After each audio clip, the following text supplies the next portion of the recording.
morning to my dear students. Hope you all are well.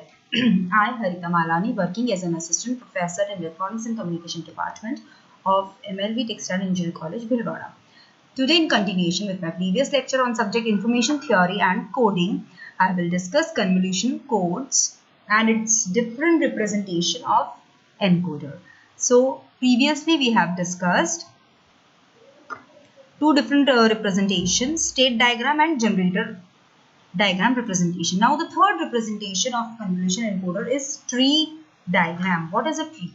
Tree consists of one trunk and many branches. So here we will start with a trunk and then we will follow different branches at every stage of tree diagram. So the encoded bits here are labeled on the branches of the tree. The tree diagram representation shows all possible information and encoded sequence for the convolution encoder. In the tree diagram, a solid line represents input information bit 0 and a dashed line represents input information bit 1. In the tree diagram, a solid line represents input information bit 0 and a dashed line represents input information bit 1. We will see all these things in the diagram. The corresponding output encoded bits are shown on the branches of the tree. An input information sequence defines a specific path through the tree diagram from left to right. An input information sequence defines a specific path through the tree diagram from left to right. This we will see. This is the basic tree diagram where the encoded bits are labeled on the branches of the tree. This is the labeling. This top of the branch, on above it is written the output. Below the branch are the inputs, input states. So how we will start? If input is 0, we have to move upward. Input is 1, we have to move downward. So whenever we are simplifying this, first we should draw the tree diagram with all possible combinations of input. And then we know the outputs according to that particular input. So we should write all those outputs. We should mark all the path here, like we're starting with A. If input is 0, 0. Given an input sequence will be given to you. Initially we are assuming that all the shift registers are clear. So 0, 0 is the input. If 0, 0 is the input, 0, 0 is the input of shift register, we are placing one more input 0. Then this from point A we will move towards point B. Whenever inputs are 0, we have to move upward branches in the tree. Whenever the input is 1, we have to go in the tree diagram towards downward. All the downward links will show you 1.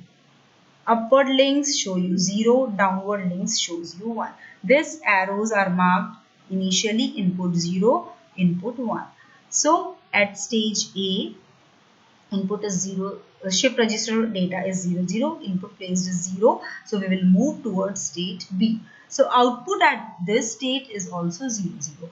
If input 1 bit is placed in the shift register, I will get 1, 0, 0 as the data 1, 0. So this is my next state of input 1, 0. By red mark we have highlighted it. It is 1, 0. Clear? Then corresponding output will be my 1, 1. So it is shifted from A to C if input is 1. Again I am moving ahead. I am having input as 1, 0. Now input bit 0 is added in the shift registers.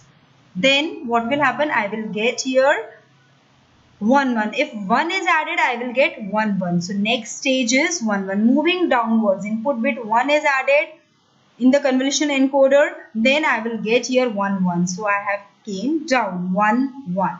Correspondingly, output generated is 1, 0. Clear? If I am having at this stage C, at branch C I can say, then if input 0 is added, I will get 0, 1 as the input and this is marked over here 0, 1. Corresponding output will be 0, 1. These outputs we can find out by generated polynomial expressions.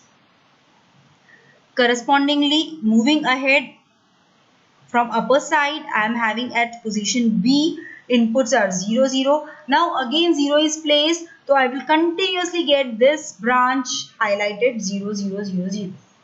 Is it clear? If at this state input is 1, what will happen? It will move downward as state has changed. 1, 0 will be the input. It is written over here 1, 0 input. Corresponding output generated is 1, 1. Again I can move ahead.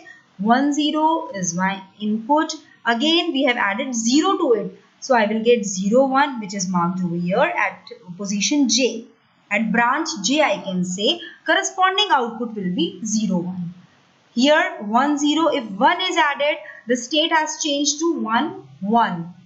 At branch K we have marked it and corresponding output will be 1, 0. In this way, this is the first stage, second, third stage. Again in continuation, you can draw many stages depending on the input length of your convolutional encoder. So it's very simple. Pre-diagram, just few points you have to remember. Input 0, move upward. Input 1, move downward. Downward in the branches you have to write the input. On top of the line you have to write output. Is it clear to you? Okay, this is the tree diagram representation of convolution code. It's very easy to simplify. Next we will consider the tree diagram tends to suggest that there are 8 states in the last layer of the tree and that this will continue to grow. We can move towards next states. 8 states can be shown. We have shown in the previous diagram 8 states. See here.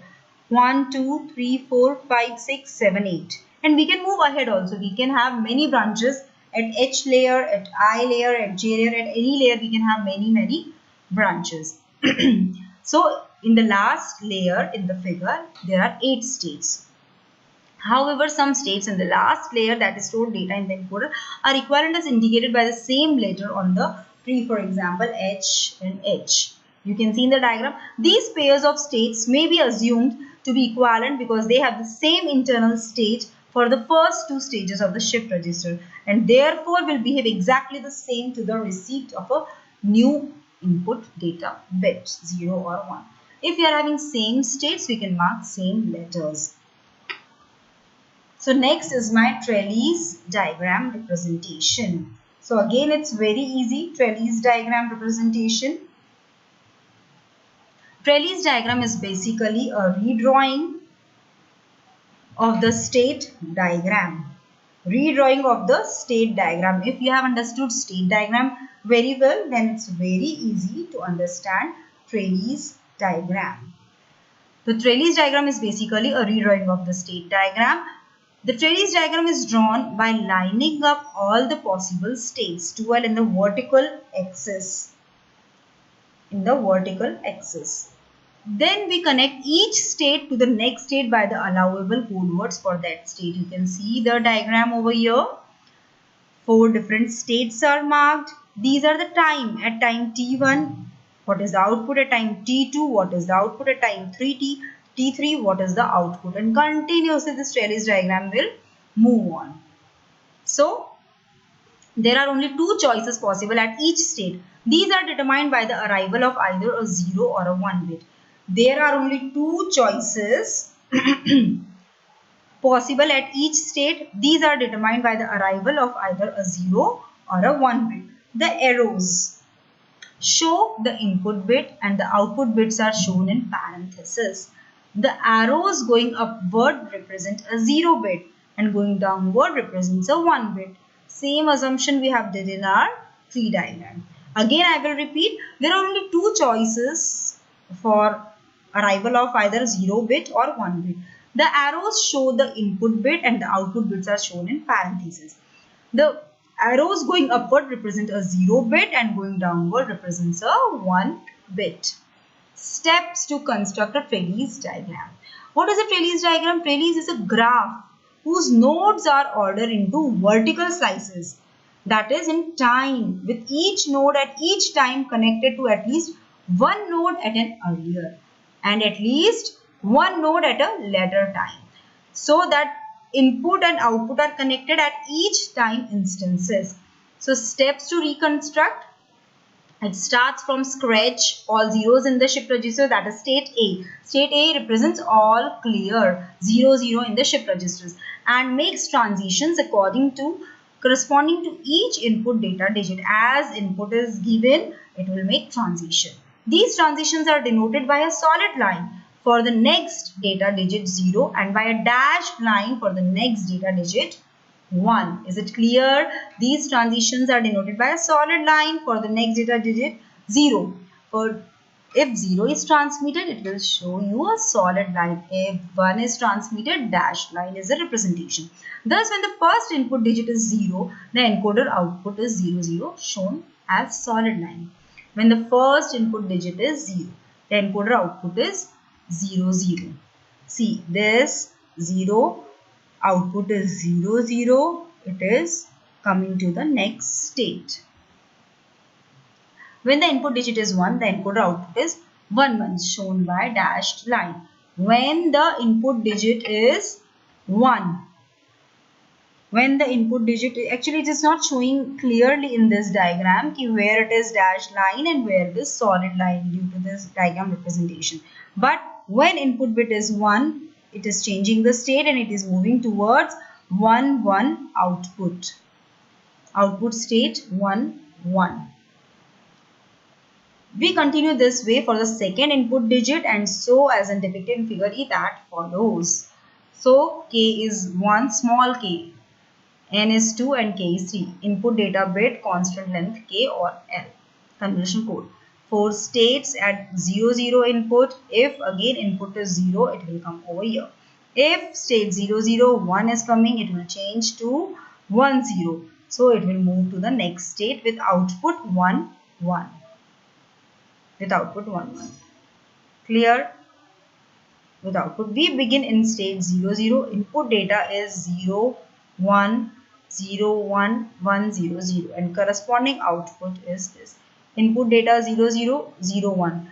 0, 1. Then I will get, next bit is my 1. I will get output as 0, 0 over here at this state. So in this way we have to move ahead for Rayleigh's diagram.